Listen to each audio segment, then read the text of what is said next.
কুয়েতের রেস্তোরাঁ, ক্যাফে থেকে শুরু করে অনলাইন ডেলিভারি প্ল্যাটফর্মে এনার্জি ড্রিঙ্কস বিক্রি সম্পূর্ণভাবে নিষিদ্ধ করা হয়েছে।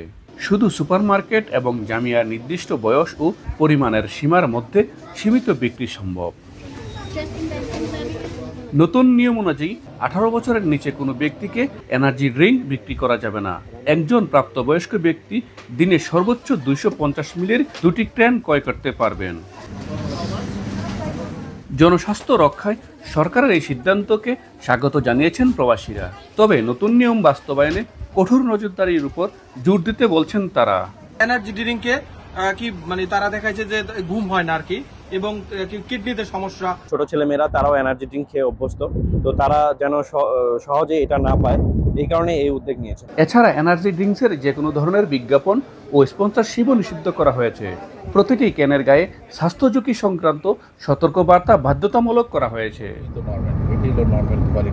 মঈন সুমন, সময় সংবাদ, কুয়েত।